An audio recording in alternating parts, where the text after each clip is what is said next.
Mission Log, a Roddenberry Star Trek podcast. Episode 146, The Survivors.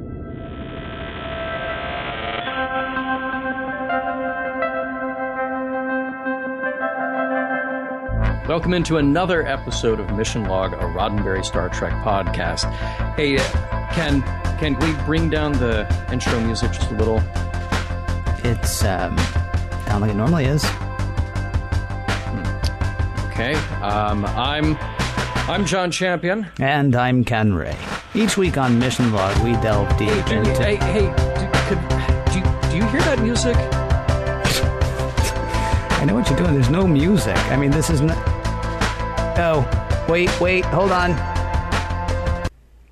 My bad, man. I had the wrong thing open here. Certainly not trying to gaslight you, if that's what you're thinking. Yeah. Thank you. Yeah, no problem. Hey, I'm here for you, man. Maybe. Each week, as you were saying, each week on Mission Log, we like to take apart an episode of Star Trek, and that is each and every episode of Star Trek, to see what makes it tick. This week, The Survivors. And we would love to hear your thoughts on The Survivors, on Star Trek in general, on any particular episode, whatever you want to do. Mission Log Pod is a great way to get in touch with us on Facebook, Skype, and Twitter. That handle again, Mission Log Pod. If you want to leave us a voicemail, you can call us, 323-522-5641. Scientists have proven, by the way, the best way to leave a voicemail is to call. 323-522-5641. Our email address, missionlog@roddenberry.com. Our show website, including discovered documents and all kinds of other fun stuff, is missionlogpodcast.com. And please do remember, we may use your comments on an upcoming episode of Mission Log. And if I know John Champion, if you were to send some trivia his way, he might use that too. Oh, you know me too well. Well, you know, it's 140, what is this, 146? Episode 146, right? 146, not including the supplemental shows. Plus a few supplementals, exactly. Plus we've hung out a time or two, and occasionally we talk, you know, when we're not doing this. Sure. So, I'm getting to know you, getting to know all about you, and getting to know a little bit more trivia. All right, cool. Well, today's episode was written by Michael Wagner. We mentioned him as a co-writer of the season opener Evolution, along with Michael Piller. Remember that he was an uncredited producer on the show, and he didn't stay very long. This is his only solo writing credit for Next Gen. It was directed by Les Landau. We've seen his work before. The location stuff was shot in Malibu over the course of one day, not to be confused with the water reclamation plant in Los Angeles that was used for Justice, although kind of a similar look.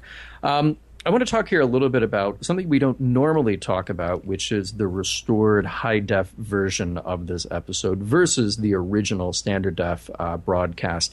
So it's kind of interesting from time to time to check in with that and see what details were added and what was changed by the digital effects team. In particular, here we have more surface detail on the planet, not just with the Enterprise in orbit, but when you're looking at the planet through the Enterprise view screen, you can actually see the Uxbridge house from space in the little patch of green grass on the devastated planet.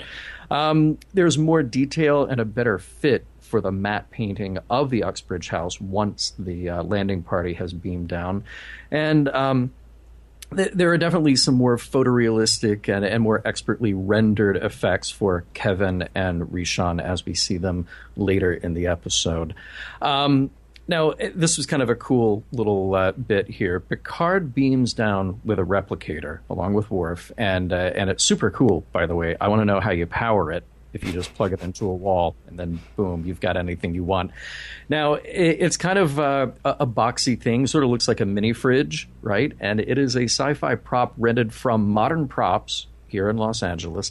You can get it today for a week for about $200. It's listed as the Neutron Lab /medical/control room collector with chasing side lights in silver enclosure. Wait a minute, and you can rent it right now? You can right now. Dude. I'm just saying, like, you know, someday, if there's an important convention that we're at, and as we record this, the 50th anniversary of Star Trek is coming up, relatively soon. Yeah. Certainly for the next several years. The 60th will be around the corner at some point. Right. And we will theoretically actually still be doing this show when the 60th anniversary of Star Trek rolls around. I think we might actually just be wrapping it up at that point, if I'm doing the calendar right in my head. $200 for like an actual Star Trek prop at your booth for the weekend? Yeah. Oh, pal. I'm thinking maybe. And then we make a few quatloos because have your picture taken with the replicator that was delivered to the Uxbridge house. Yes. That's why I'm planting the seed now. Well, and we'll see what happens. I say we start watering that thing this minute.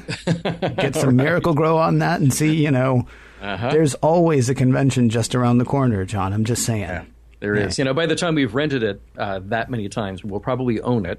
Well, that's true. Yeah. Right. So today's show, notable for its guest stars, John Anderson as Kevin Uxbridge. Now, Anderson had been a longtime veteran of film and TV by the time this episode of Next Gen was made. He had played Abraham Lincoln 3 times. He appeared with Jonathan Frakes in North and South. In 1960, he was California Charlie in Psycho, he who sold a used car to Marion Crane. We didn't get to see too much of him in Psycho. Marion Crane was in a hurry. Not going to tell you why. He was a fan of Rod Serling, and he appeared in 4 episodes of Twilight Zone, including The Old Man in the Cave and A Passage for Trumpet. Now, in his later years, he did a ton of TV, including a recurring bit as MacGyver's grandfather. His wife, Patricia Kaysen, died in February 1989, a few months before filming began on The Survivors.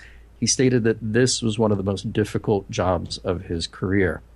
He served in the Coast Guard in World War II, and when he passed away in 1992, his ashes were committed to the sea. Now, Anne Haney played Rishon Uxbridge. Haney was born in 1934 in Tennessee and dabbled just a little bit in theater. She was married to an executive from Georgia Public Television named John Haney, and he died in 1980, and she moved to L.A. by herself to start a new career as a professional actor. And it worked. She racked up a huge number of credits, primarily in TV, and in everything from Wonderful World of Disney to Hill Street Blues and regular gigs on Mama's Family, After MASH, and L.A. Law.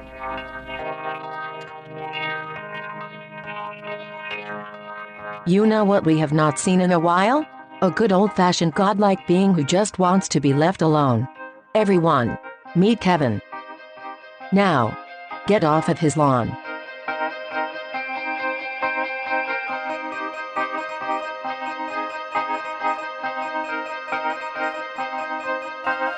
Prologue. The Enterprise is answering a distress call from a colony on Rana IV. It was under attack at the time of the call. Captain Picard and company are prepared to offer aid, rescue, and if necessary, fight whatever was fighting the colonists. As they approach, though, things do not look good. They're receiving no communications, and Counselor Troi says she is getting no vibes, good or otherwise, from the 11,000 colonists. A look at the planet shows the reason. Everything on the planet has been obliterated. Well, almost everything. There is that one tiny square of grass, complete with one structure, and 2 life forms. An away team will have to check it out. Act 1. The away team consists of Dr. Crusher. She'll tend to whatever injuries the 2 survivors have. Geordi, Data, Worf, and Riker. On their way to the transporter, Troi tells Picard and Crusher that she senses human off the survivors. There's something else, too, but she can't put her mental finger on it. On the planet, everything looks like crap, except for that one residential square, which looks great. You never know the rest of the planet had been destroyed. Except, of course, you can see the rest of the planet. Geordi and Data say everything seems fine. Worf's sensors show 2 life forms inside and 1 weapon, a non-working phaser. Riker decides to go knock on the door, but ends up springing a snare. This brings the attention of Kevin and his wife, Rishon. They're the Uxbridges. Kevin's got an upside-down Riker and the rest of the away team at the point of his phaser, but Rishon scolds him for his lack of hospitality. Rishon says she had been afraid that the whole Federation had been attacked the way the colony was. Kevin says the attackers, unknown to him, came in a ship so big they could see it from the ground. It tore the planet apart piece by piece. Riker wants a look inside. Kevin mildly protests until Riker says, "Look, you're alive, your house is standing. Neither of those things can be said about anything else on this planet, so please, may we look around?" Rishon offers everyone tea. Worf compliments Kevin on trying to hold everyone off with a non-working phaser. Showed unmitigated gall. And Worf admires gall. Data eyes a music box, a relic in Rishon's family for generations. When it starts playing, though, Counselor Troi is apparently hearing the music on the Enterprise. Dr. Crusher says Kevin and Rishon are fine physically. Still, Riker thinks they should come to the Enterprise. The couple declines the offer, Rishon almost on the point of panic. Riker says, okay, but here, take my comms badge just in case. Act 2. Senior staff is talking over why Rishon and Kevin were spared. Did they collaborate with the attackers? Did they have something the attackers wanted? We're only half listening to the conversation, but that's more than Counselor Troi can do. The song she heard earlier when Data handled the music box, it's persisting, getting louder, drowning out conversation. She says she's not feeling well and has to be excused. Doing a Sorkin-style walk-and-talk, Captain Picard hears from Worf that the ship that attacked the colony, definitely not in the system anymore. No way, no how. Picard says, you seem pretty sure. And Worf's like, Captain Dude, I will totally stake my reputation on this. In her quarters, Counselor Troi is going slightly mad, on her way to fully mad. The music will not stop. Captain Picard stops by to check on her. She says she's fine, and Picard says, look, I'm no telepath, but I don't need to be. You're in pain. Troi tells him about the music. She doesn't have a song stuck in her head. Somebody is sticking a song in her head. And yeah, it's making her crazy. Started when she was thinking about Rishon and Kevin, on whom she still can't get a handle. The conversation is interrupted by a red alert. Moving in for the attack, that thing that Worf swore up and down could not be there. Klingon reputation going cheap. The Enterprise tries to hail the ship, but there's no response, unless you count the ship firing on the Enterprise. Weapons are totally weak, though. No match for Enterprise shields. Enterprise turn. It fires on the opposing ship, which turns and speeds away. The Enterprise pursues, but this is odd. The enemy ship is matching the Enterprise speed, beat for beat. Picard thinks they're being toyed with. Tell you what, let's go back to Rana IV. I want to talk with Kevin and Rishon. Act 3. Picard and Worf beam down to offer Rishon and Kevin a matter replicator. Kevin tries to interrupt, saying that they don't need such a thing, but Picard is undeterred. And besides, says Rishon, yes we do. She invites Picard and Worf in for tea. There she tells them the couple's story. They met in their 20s, and 2 hours after their meeting, she asked Kevin to marry her. They came to Rana 4 5 years ago to fall in love all over again. And it worked. Picard asks about the attack on the colony. Rishon says it was terrible. As for why they lived, she doesn't know. Kevin wants to know when the Enterprise will be leaving. Picard says he doesn't know. That other ship is still out there. They chased it off earlier, but who knows when or if it'll be back. Kevin assures a once again panicky Rishon that the ship will not hurt them. Picard thinks that Kevin knows that for sure. Though he explains he doesn't know that for sure, he just doesn't want to see Rishon panic. And no, I still don't know why we were spared when everyone else died.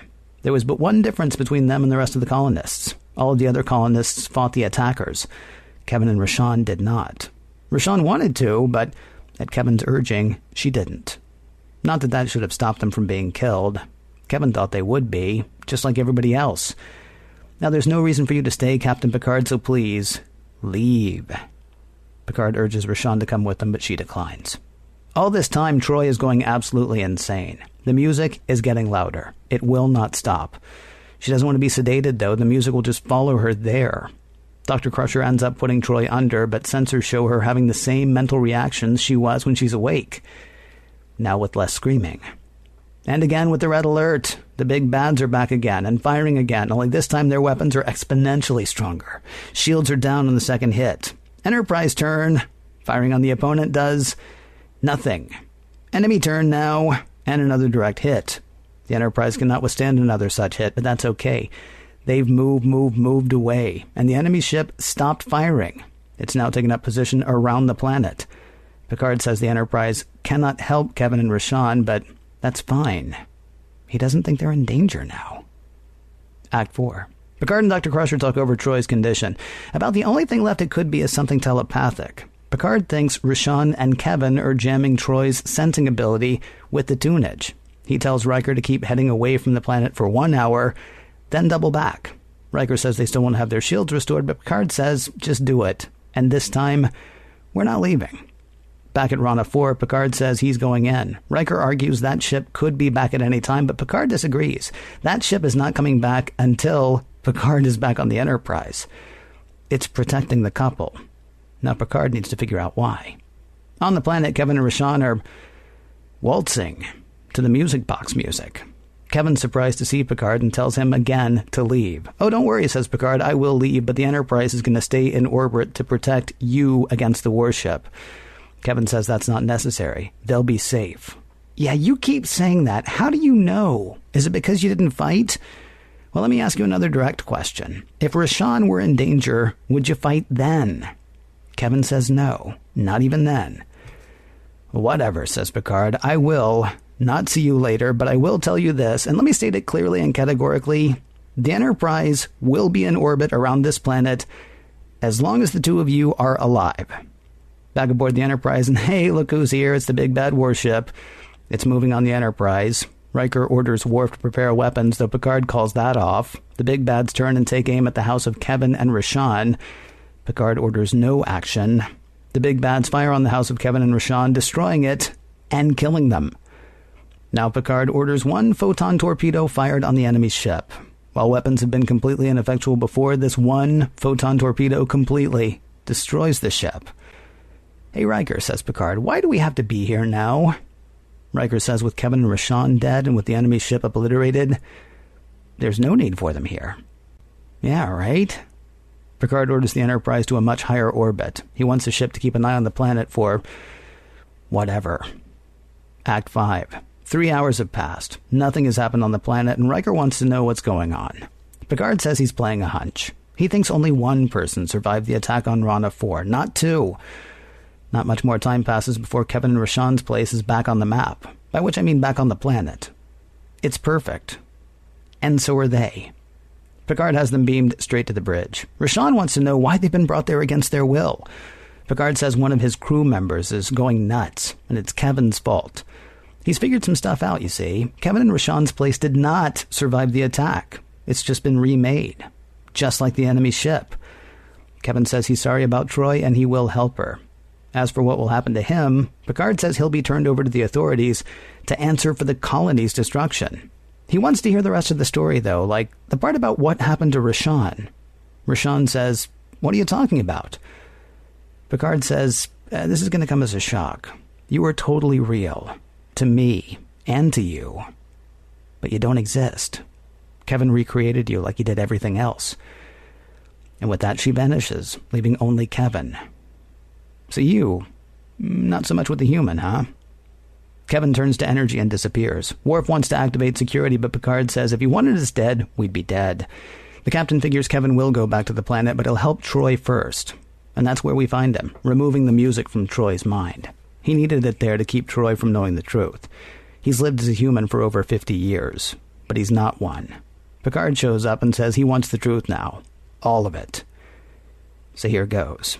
Kevin is a Dowd, an immortal. He travels around living other lives as other races. He met Rishon, fell in love, and lived a full life. Until the attack of the Husnak, a species of hideous intelligence. Kevin could have stopped them from destroying the colony, though he did not. For the same reason he did not destroy the Enterprise. He will not kill. He tried to trick the Husnak, but that didn't work. That just made them angrier, more cruel. Then, Rishon died. And Kevin went insane. He killed the Husnak. All of them. Like, look around all the galaxies you want to. All of them. He killed the Husnak. All of them. All 50 billion of them. We are not qualified to be your judges, says Picard. We have no law to fit your crime. And so he lets Kevin go to rebuild his home and let Rishon live again, confiding to the captain's log that he doesn't know whether Kevin should be praised or condemned, but he should be left alone. The end. Hey, my favorite Dowd? Mm-hmm. Maureen. Yeah. Dowd, absolutely, because she was I don't even remember who she is now, but I know the name. New York Times columnist. Oh, that's right. Okay, really? Yeah. She's your favorite then? Well, she's the first from the. I'm partial to Kevin. Honestly, I like his tunic. Yeah. I like his suit. I like the fact that he can make anything he wants to. He could destroy anything he wants to. And you don't know that Maureen can't. Well, okay. I think I would remember who she was if she could, but whatever. Kevin Uxbridge / Dowd. He would get along great with Armis. We should introduce them, and I don't mean Burton Armis. I mean the creature Armis that killed. What was her name? I don't know. Blonde chick stood near the side. was fully functional one time at least. Right. Maybe a few more. It would be I don't know that he would actually get along with Armis, honestly. I mean, because Armis was needlessly cruel. Kevin was very much not cruel. I mean, they're both immortal, but I mean, Armis really couldn't do a whole lot. If you tried to step over Armis, then he could kill you. Right, yeah. And he could drag you into his muck and mire if you happen to be close enough as well. Yeah. But, all they pretty much had to do was stand like 20 feet back. And Armis is like, oh, seriously, if you come over here. Well, they both love their self-pity. And they would both not be fun at parties. But I think if you get them together, I don't. Unstoppable. I think we have to actually come back to that self-pity comment. Okay. All right, let's do it. Hey, we got an email from listener. Thank you, listener. Talking about the age of the actors, and not specifically in this, but in Star Trek in general. Yeah. And I thought it was a very interesting comment because he said that it's weird to him that old is old in Star Trek. And we speculated a little bit about how old characters are meant to be versus how old they really are. So in this, John Anderson, the actor, was 67, playing an 85-year-old, and Anne Haney was 55, playing 82. And we saw a little bit of this. Dr. McCoy, he shows up, and he's supposed to be 137 or however old. I thought it was 126. 126, sure. I don't know why I think that, but I think it's 126. Do you remember the name of the episode? Encounter at Farpoint. Very good. Well, come on. It's the pilot. How do you not? But go ahead. Sorry. I have to. And then I was saying to him, I think we also assume that Picard is older than Patrick Stewart. Patrick Stewart was like 46, 47 when they started. Okay. Still, his point was that old isn't usually played as vibrant or something very different from what we perceive as old today. These people are in their 80s, and they definitely look older, but they still dance and they still get along okay by themselves. But I wondered, if there was some good point to that. Like the last time we saw people who were really old who kind of seemed somewhat vibrant was in the animated series, Yeah. Captain April. So, yeah, I thought it was a good point, but I thought this was maybe a little bit on that line to show that in the future, human lifespans would hopefully be dramatically older. So when we see old, yeah, maybe an 85 in the 24th century is more like 60 something today, but you would hope it'd be more like 40. 85 is the new 67. Yeah. Well, I would hope for better in 300 years, but who knows? I love that we have a Wile E. Coyote contraption in the yard. Yeah, I actually thought that was I thought that was very cool. Actually, yeah. That although it was kind of weird that this omnipotent. Well, I guess he's not omnipotent, but this incredibly powerful, incredibly aged thing, and still the best thing they can come up with is the way that they, you catch rabbits in the woods. I mean, that's the best. I mean, we're really illustrating right from the beginning that he's a passive sort, right? Or a conscientious sort, a conscientious objecting sort. Although he does pull a gun on them, but it's a gun that it turns out does not work. But he doesn't know that we know that, but we do know that, and so that makes it doubly interesting that he's like, yeah, no, I'm not going to hurt you. I'm not going to hurt you. Oh, I'll bark at you, but I won't bite. Right. I thought maybe that was a thing with Rishon. Like they would set rabbit traps all over the yard and then just let them go. Wow, can you imagine how big the rabbits would have been then? I mean, that was right. That was a Riker-sized trap that they had there. That was. Here's a question: do you think there was actually a Riker-sized trap there before they got there? I don't think so. Interesting. Because what's his name? So. Geordi didn't see it until Riker was almost on top of it, and you would think Geordi would have. Yeah. Good point. Thanks.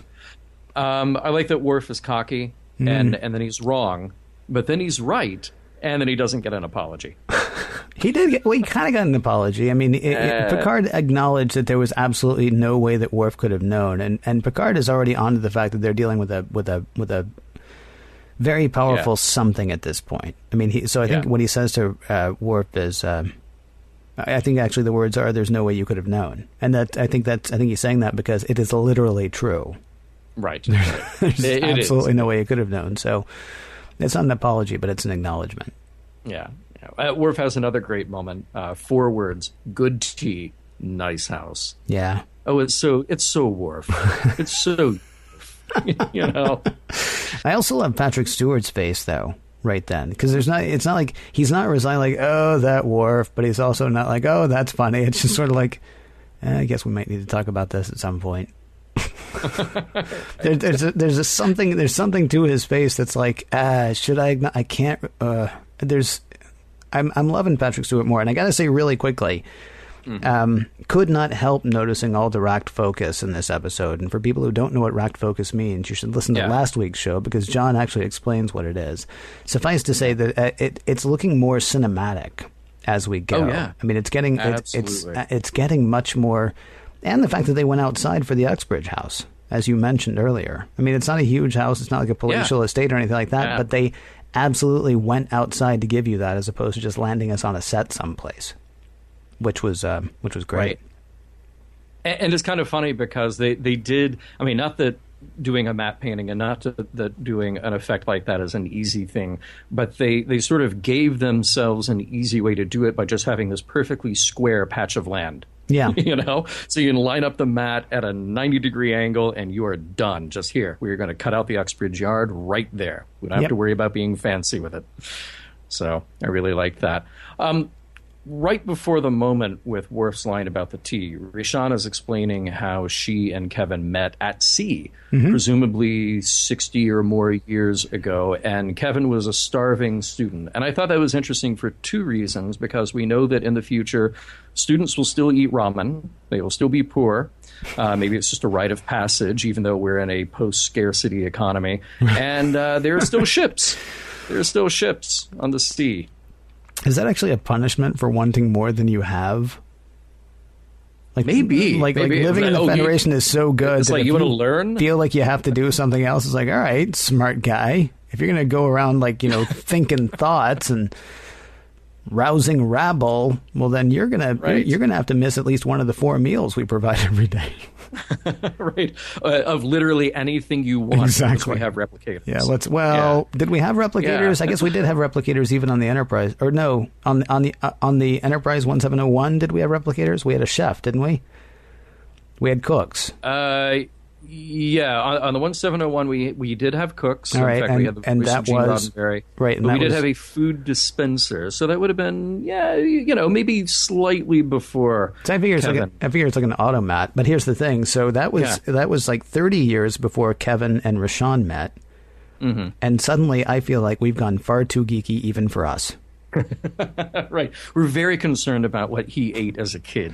Well, I remember how upset the Gorgon was, about people telling them where they were going to go, what they were going to do, where they were going to eat. And so maybe maybe that was part of the starvation thing that happened to Kevin. Yeah. Right. Please go on. I did wonder where were the other Dowd and how they're getting along. And do they talk to each other? Mm-hmm. Do they just scatter themselves across the universe? Because if they are as powerful as they are, I kept thinking they were Q-ish, Q-like, Q-esque, and that they would at least be able to get in touch relatively easily. Do you think the Metreon are actually Dowd? I mean, do you think the Metreon was Dowd? Do you think they're the same thing? Because they strike me as kind of similar, except the Metreon sort of like had their own place and stayed where they were. Yeah, and they seem to like to mess with people. Here's the thing, though. So, do the Dowd travel the galaxies doing this, or does this one Dowd travel the galaxy doing that? Well, that's the thing. I kind of wondered if he was just sort of not fitting in with the other Dowd, and that's why he's on a ship as a starving student in his 20s, even though he could be anything he wants to be. So maybe being a Dowd is not all it's cracked up to be. Maybe he needed some different experience. Yeah, maybe so. Yeah. And, Ken, I'm glad to see that in the long tradition of putting traffic cones around a planet, we got another planet surrounded by traffic cones.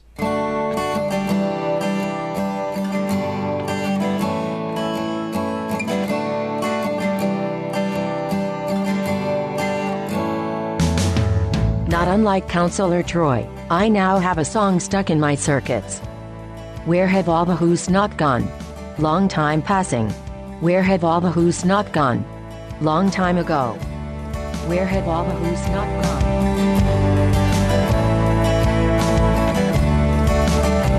When we first started watching this episode, I have to admit that I didn't remember it. And I truly was watching it with a fresh set of eyes. Okay. And the first time through, I started taking notes. And it's funny because I was taking an entirely different set of notes when I first started watching this. Totally different stuff. I was interested in two things. I was interested in the fact that here's another colony with more colonists who don't want to leave, even though they had just been absolutely wrecked by who knows what. And I kept thinking, what is it? Is it Borg? Is it Romulan? What did this? You know? Right. And then we could get into our whole conversation again about why are people colonists in the future? What do they want? And then why do they stay where they are when they know better? Right. They should know better. So I went on a whole line of notes about that. And then I started taking notes about the idea of these being octogenarians who maybe wouldn't be able to take care of themselves at some point. And were we going to do a thing about aging? But we didn't. So never mind. Any of that. Honestly, the most revelatory thing in all of that you just said, you actually take notes the first time you watch? I do, yeah. See, I don't want to do the thing where I go down the wrong way. I try to, if it's an episode I remember or an episode I don't, I try to actually just sit and watch it. Yeah. And like no notes at all, because I don't want to, basically I want to try to second guess it as it goes. Right, And right. then I get drunk. No, Yeah, okay. well, you have to. Yeah. Well, no. But I mean, I just sort of watch the whole thing, and then I'll usually sit with it for about a day and see, okay, is anything presenting itself yet? And then, then I'll watch it a second and third time, perhaps. Second time, definitely. Third time, often. And then I make the notes, after that.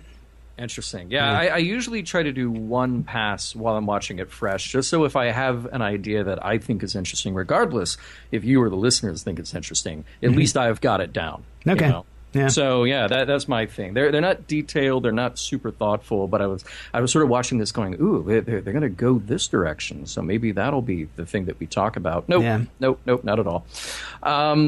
But there were many fascinating things here, and first off is the guilt that Dowd, Kevin Uxbridge, carries around, and there were so many parallels I was thinking of to try to explore this, because he could be a stand-in for, insert whatever archetype you want. Somebody on a jury who doubted the outcome of a trial, or he could be a soldier who did things he regretted, or he could be a police officer who doubted a call that he made. I thought all of this was an interesting way for the viewer to be able to put themselves in the shoes of Dowd, even if just for a little bit, just to have this doubt and this regret. But what it led me to was thinking about this in the terms of kind of the moral and personal cost of capital punishment.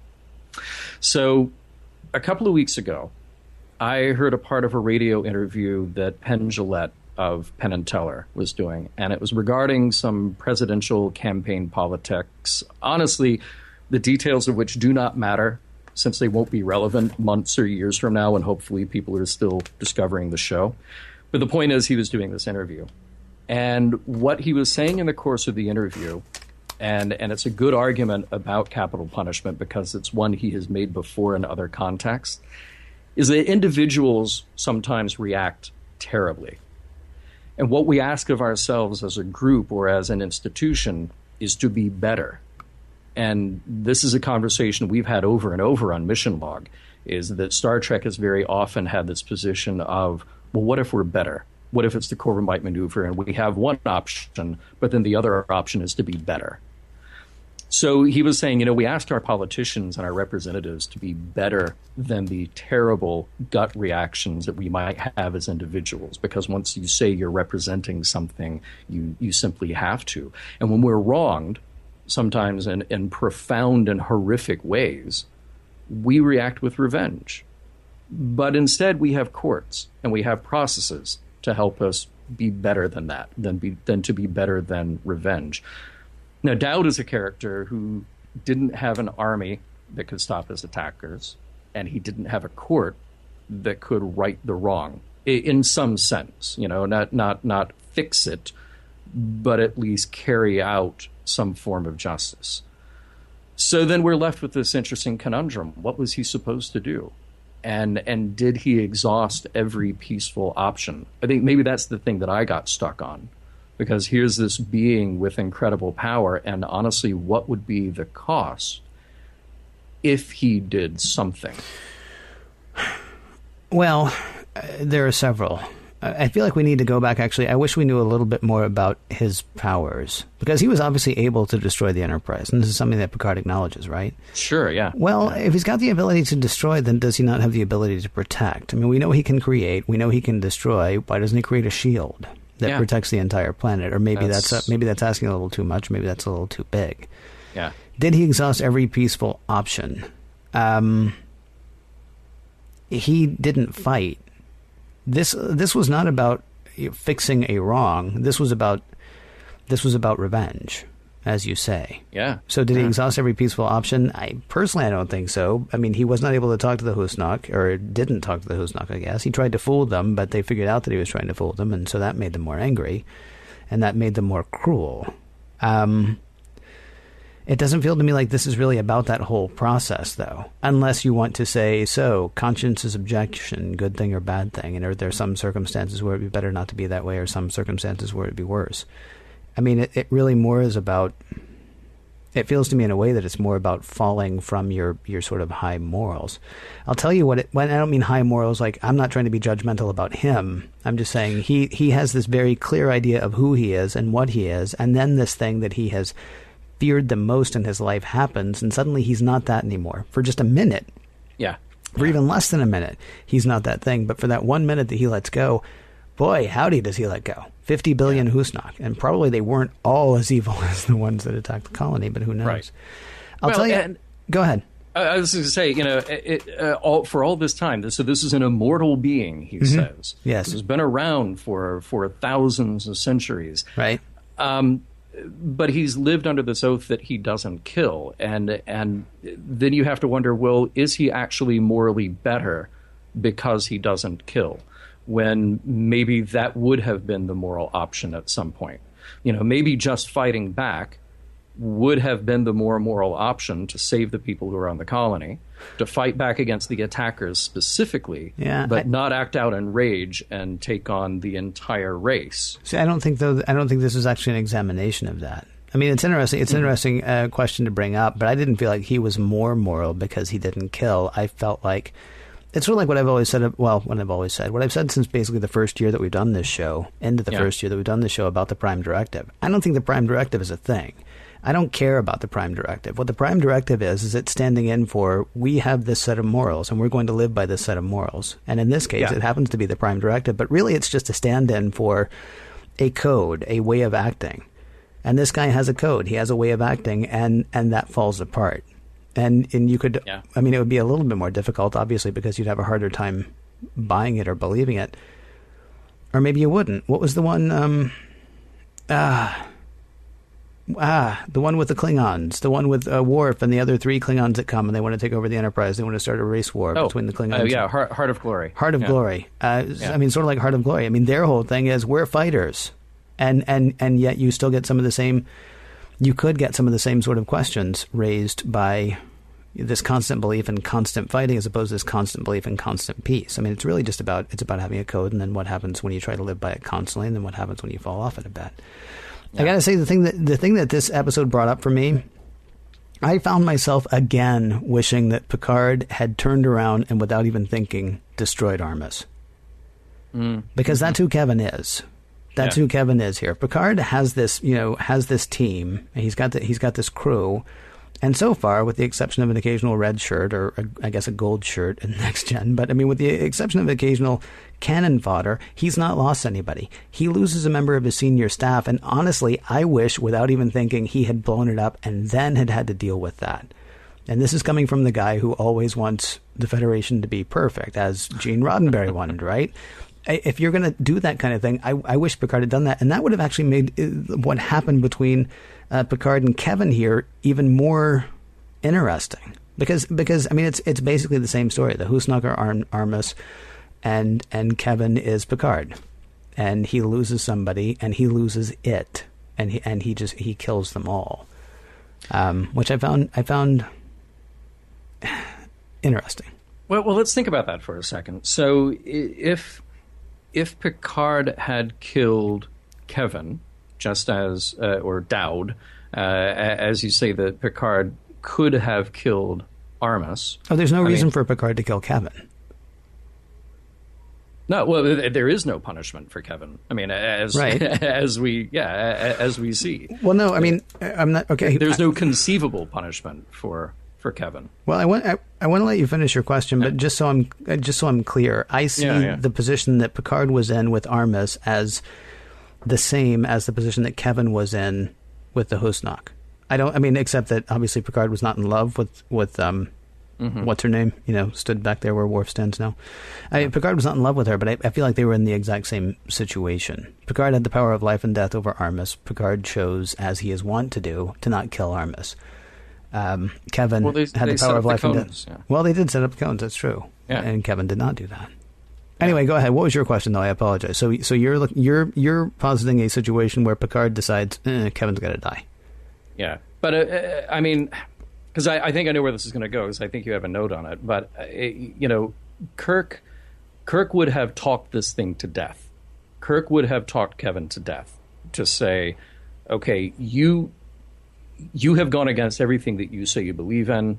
You say that you don't kill, and yet you killed. You wiped out a whole race of beings, and probably a lot of the good ones who had no idea that some of their other numbers were wiping out this little colony of 11,000 people. Mm-hmm. So you don't deserve to live. If you truly are who you say you are, then you don't deserve to live. And then Kevin would sort of like an analog version of word jujitsu on a computer. Would have talked him into discorporating himself. Totally. Interesting. That's an interesting idea. And then he would have seen Kevin disintegrate himself. That's an interesting idea. No, that wasn't the Kirk note that I had. The Kirk note that I had was there's no way that Kirk would have let Kevin go back to living his pretend life with Rishon. But you so I take it another step. Well, we're reading each other's notes. We're not reading each other's notes. So there's this whole other thing that's going on here with that. Who the heck is Kevin living with at this point? He is living with a manifestation out of his mind. Right. Yeah. Oh, okay, good then. Yeah. I thought about Minuet, because here's the thing. Of course. So this guy has this perfect love, right?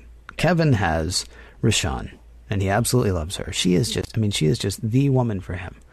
Absolutely perfect. Except for the part where she wanted to go fight the colonists. But here's the thing. She didn't. She did. In reality, he admits that. Picard's like, so the worst thing that could have possibly happened to you happened to you. Rishon went off to fight with the rest of the colonists, and she died. Right? And I kept getting confused about this. I kept thinking, as was, kind of indicated by Kevin's cover story, he lived because he didn't fight. That's not true. He lived because he cannot die. Which actually brings up a question then, could Kirk talk him into offing himself? Because there's no indication. He actually says at one point, then Rishon died, and he sits down, he puts his hands in his head in his hands and says that I could die with her. Yeah. I don't get the sense that he will live forever. I get the sense that he cannot die, which is kind of different, right? Interesting. It's sort of like, could God make a rock so big that he couldn't move it? Is Kevin Dowd powerful enough that he could actually kill himself? Right. Which indication seems to be that no, he could not, because he's sitting there wishing that he could, and he can't.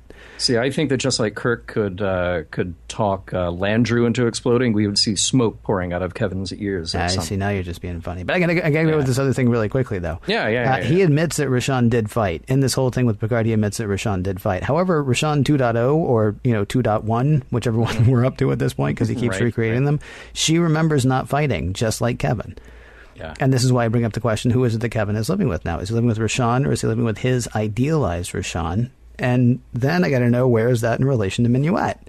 Yeah. Because Minuet, maybe being written by the Binars at that point, maybe has enough machine manufactured intelligence that she's able to go ahead and build on her own. Yes, she was built for Riker, but she's not built by Riker.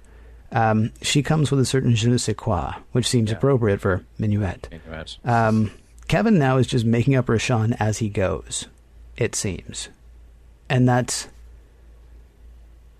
beautiful and sad and I kind of actually want to hear their conversations in 30 years. Yeah. Does he let her in on the secret at some point? It's also really fascinating. So does she stop existing because she no longer believes in her own existence, or does Kevin just stop with the charade at that point? When Picard says to you, look, I can touch you, I can smell you, I can see you, but you don't exist. And then she's gone. Mm-hmm. Was it Kevin that did that? Or was it what, like, did she sort of, was that his Kirk moment with her? Like, you're not real. And so then she actually stops being real because she doesn't believe she's real anymore, so she's not. Yeah. Well, that's, I don't know how to answer that. Yeah. Well, I wondered if that was, it doesn't seem like a punishment unless you check back with them in 30 years or 50 years or 1,000 years, when Kevin has exhausted everything that he can come up with to make Rishon into. Because, again, he's tweaking the formula. He's tweaking the programming. Now, this is the Rishon who didn't fight. Now, this is the Rishon who, prefers this waltz instead of that waltz. This is the Rishon who doesn't burn the tea, Yeah. So it's almost a way of saying, like, well, go to your room. Okay, fine. I've got an Xbox. I got a computer. I got a phone. I've got everything in my room that I could possibly want for the next 100 years. Yeah. Well, and I guess that's kind of true. There are a couple of things that I'm wondering, and I want to come back. I know there's one question down here at the bottom, and I kind of want to end with that one. But should we talk about acceptable levels of cruelty? Because this whole time, Troi is being driven insane. Yeah. And she's being driven insane by Kevin. And Kevin may feel great about the fact that he's not killing anyone. I think, again, I go back to Armis. I'm not sure that what Picard did was nice to Armis. I'm not saying it's Picard's Picard's job to be nice to his enemies, but, we all say, oh, no, he would never kill Armis. That would just be the worst thing he could possibly do. So instead, this creature that craves contact, that has been made so bitter by lack of contact that he has nothing now but bile and ooze and destruction when you encounter him, Picard sets up the cones around him so that nobody's ever going to talk to him again. Is that actually better than killing him? Or is that worse than killing him? I don't really know the answer to that. But then, great that Kevin gets to feel so good that he didn't kill anyone. All he did instead was make someone live in hell. Yeah, right. Now, granted, it was only for a while. Right. Yeah, right. It's only for a little bit, but let's bear in mind, this is not like beacon technology, right? The Enterprise gets really far away from that planet, and Troi is still really insane because that music is still really in her head. Yeah. Is that a better thing? Probably not. Except that she does get to recover from it. That's the one thing. She does. Yeah. It's like they say in Rosencrantz and Guildenstern are dead. It's the in a box part that bothers you, but you'd rather be in a box than not in a box, because then any moment somebody might come along and knock on the box and say, "Hey, you, what's your name? Come out of there." Right. Maybe it's better that she was just driven insane for who knows how long that would have gone if they had not called Kevin on the ruse. It's yeah. But Kevin has the power to end that, and Kevin did end that. Yes, so, that's true. Kevin certainly has a conscience, and he has feeling, and he understands the lives of people around him. So he's got that. So he's got that going for him, which is great. Yeah. All right, so then let's do the one last bit. Sure. So it looked to me like Kevin was going to go along with whatever Picard said. Yeah. Do you agree? I do. Okay. I do. So Kevin says, I want to know what you're going to do with me when this is all over. And Picard's like, I'm going to turn you over to the authorities. Yeah. And then once he finds out what's really going on, Picard's like, yeah, we got nothing for you. Go away. That's pretty much it. If Picard had said, no, you stay this 82-year-old man that you are, or 85-year-old man that you are, and you're going to the brig, would Kevin have gone along with that? Or would Kevin have gone along with that for a while? Or would Kevin have been like, really? Because I could actually crush you like a bug. Yeah, well, again, what would be the point? So he goes into the brig for 100 years, 1,000 years, 10,000 years. Sure, that may even be a long time to him. But then what's different when he comes out at the other end? He already knows that what he did was unconscionable. And he already is sort of kind of punishing himself, but kind of not punishing himself. Just sort of, creating this inner fantasy life. It's sort of like somebody stuck in solitary confinement, but creating this inner life to be able to somehow deal with the anguish of being there.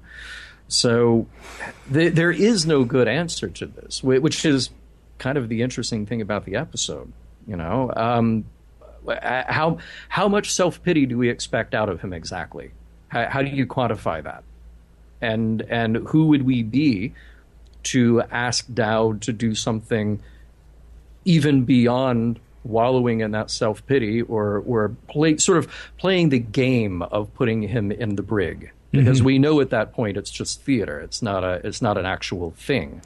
Well, except it is an actual thing because, yes, he could go outside, but he is...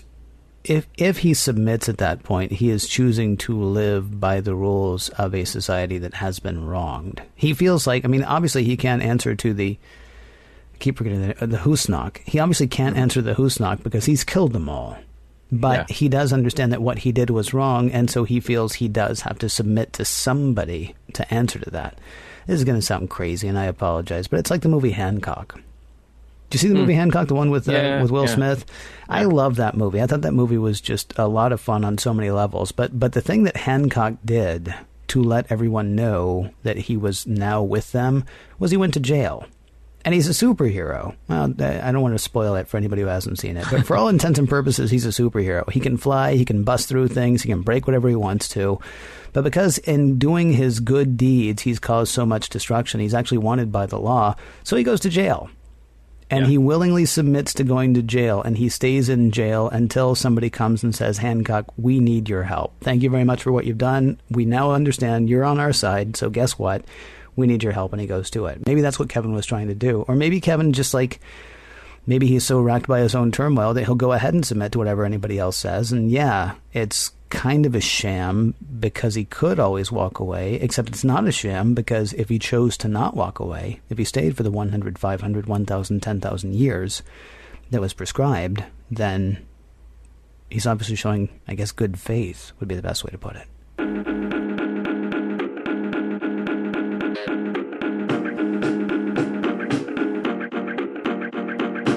As the Enterprise leaves Kevin in his own private music box, what messages, morals, and meanings are we able to take away with us?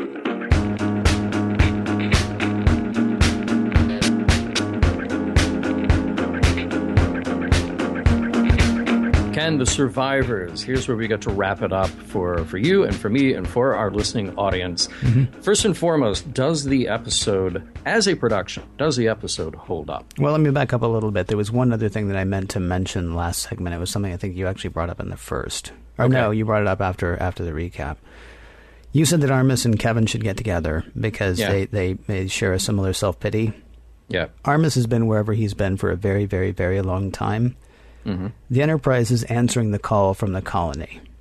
So we got to figure that what happened to Kevin happened less than a week ago.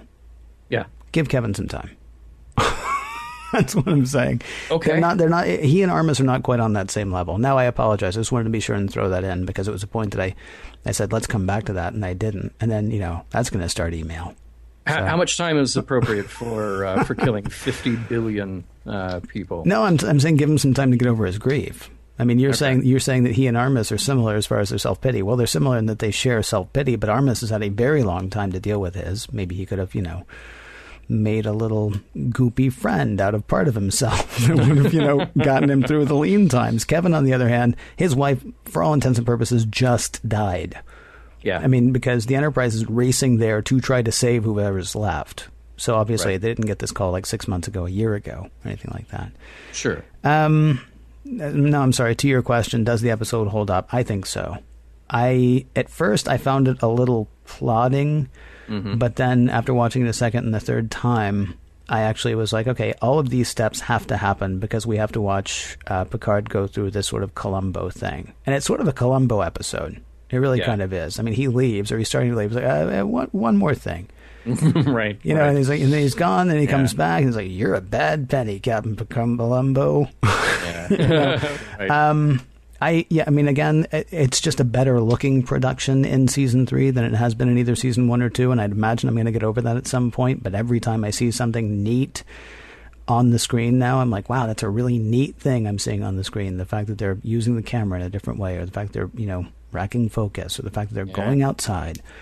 In all of those respects, I think it works. It's great to have guest stars who are not jerks. I will grant you, Kevin was not necessarily the best of the Hoosnock, but it's not like having another admiral on board or anything like that. Yeah, personally, I think as a production, this episode works well. There are no stupid outfits.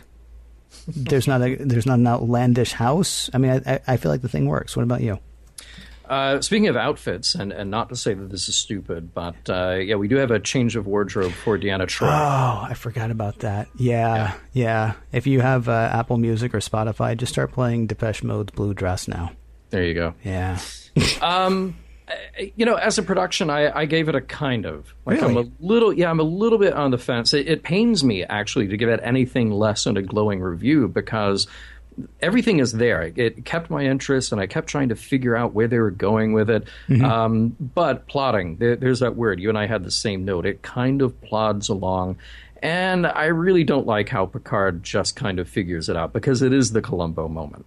Now it is fun to go back and rewatch it and watch John Anderson and say, okay, so when he's saying this, he really knows that this other thing happened. So maybe you get a little more out of it on second viewing than you do on the first. Right. The problem is maybe I wanted it to be so much better because I think the ideas are so interesting to explore. I love the guest stars. I love that the episode has an emotional heart. I just don't think it's spectacular. I think it's really good. It's really, really good. But as a production, the pacing, etc., I wasn't over the moon with it. That's fascinating to me, because this honestly reminds me more of TOS than any other episode I think we've seen so far. Yeah, I would agree with that. You would agree with that, and yet you're only going to be meh on it. Yeah, I'm meh to good. I'm positively meh. Okay. Is kind of what you're saying, I think. Yeah. No, here's the thing. Like I said, I sort of have been struggling with this to give it anything less than an, oh, wow, this is incredible. But again, it's just sort of production stuff and pacing, and then the Picard moment of just, I've got a hunch. That didn't totally play. Even that worked for me, though, because he let them be destroyed. And he doesn't even know for certain that they weren't destroyed. He thinks they're probably not destroyed. He thinks he knows what's going on, but he plays a wild hunch at that point. The ship is turning and firing at those... it's aiming its weapons at those unprotected people. Yep. It's powering up its... Yep. It just killed them. I'll be in the ready room. I mean, that's... But I guess I said, is Picard really a wild hunch kind of a guy? Well, it's...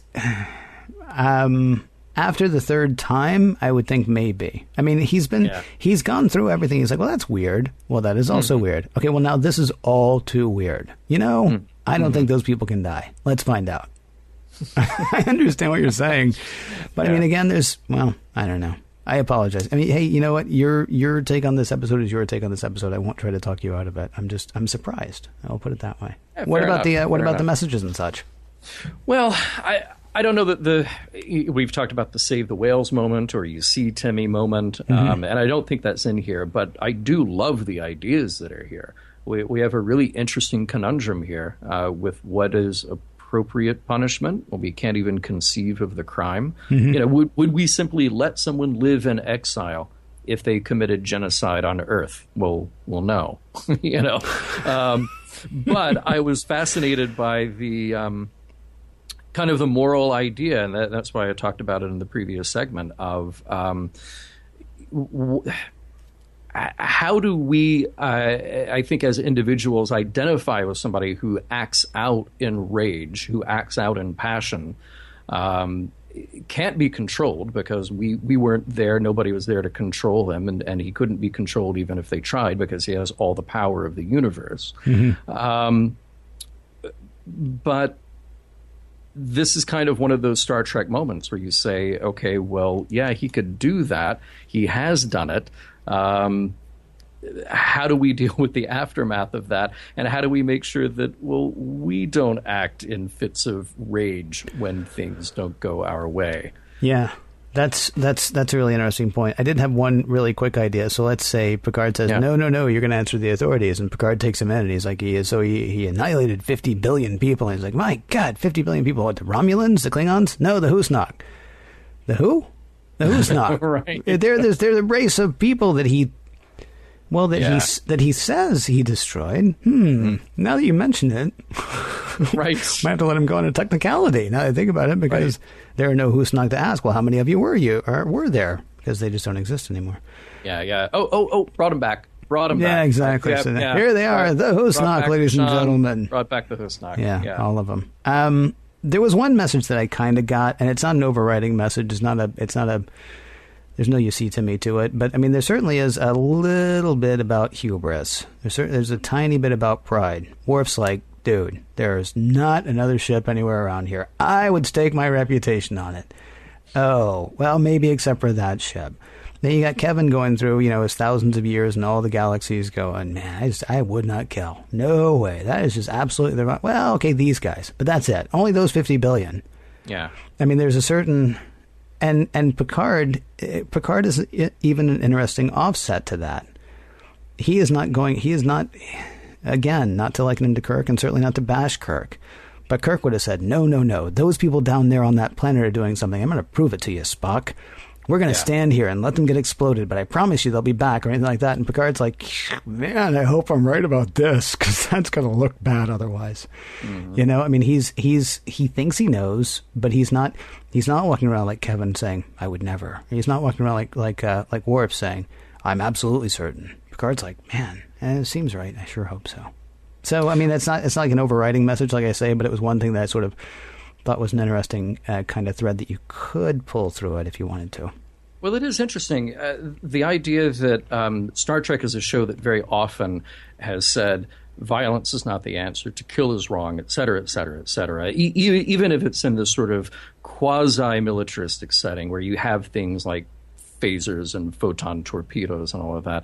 And then here's a guy who says that he doesn't kill and doesn't kill until it becomes personal, until it becomes revenge. Then he acts totally inappropriately. So I go back to this original thing of, would it have been more right for him to wipe out the however many hundreds or maybe thousands of Husnak who were there in the moment destroying the colony?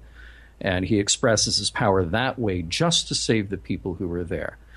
And you kind of can keep pulling on that thread to say, well, is it more right that he kill a few hundred or a few thousand Husnak and save the colony than it is to kill the 50 billion who had nothing to do with destroying the colony?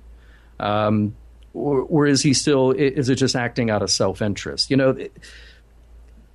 Either way you slice it, we can say that killing is wrong, right, for sure.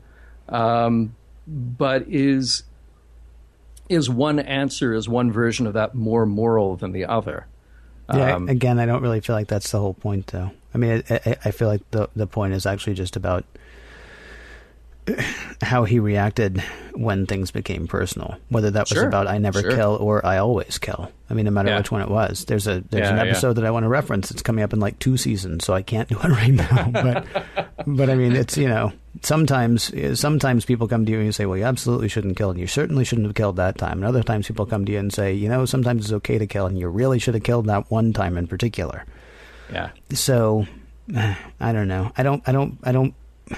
It would be easy to say that it's a thing about conscience's objection or about when is killing appropriate, because I mean that's certainly the layer that's over this. But I feel like with a little bit of work you could actually rewrite it so that it has nothing to do with killing, and yet you still end up with the same sort of moral conundrum, except that killing is sort of like the ultimate crime, the ultimate sin. It's I mean, killing is top of the heap as far as bad things you can do. So it's going to be kind of hard to write something that's going to make that worse. Oh, I can actually think of one thing though, and I won't say it out loud. But I mean, there are ways to rewrite it so that you have kind of a similar theme. I think even death not included there. That's what I'll say.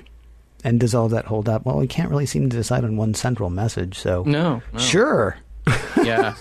Does that sound right?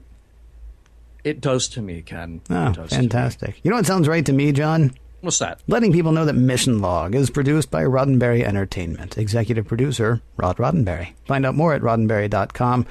Roddenberry.com, by the way, got a ton of fun stuff to check out, and a ton of interesting stuff to check out, too. And yes, I will admit that some of the stuff there is not fun, but I'll bet, your fun to not fun ratio got to be at least 50-50, maybe 60-40. For more exciting Star Trek podcasts, be sure to check out Trek FM, that is Trek.fm, for the latest in Star Trek news and discussion. Also, be sure to visit TrekMovie.com. Next weekend, we will be back. Who watches the Watchers?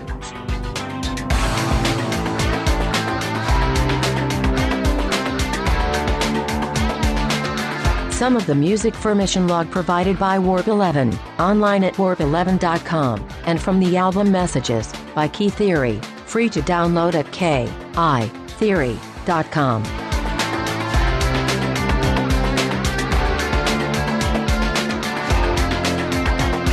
Though the precedent was set by the wizard Tim and Emperor Todd, Kevin just seems like a strange name for a godlike being. I would have gone with the name Eddie. End transmission.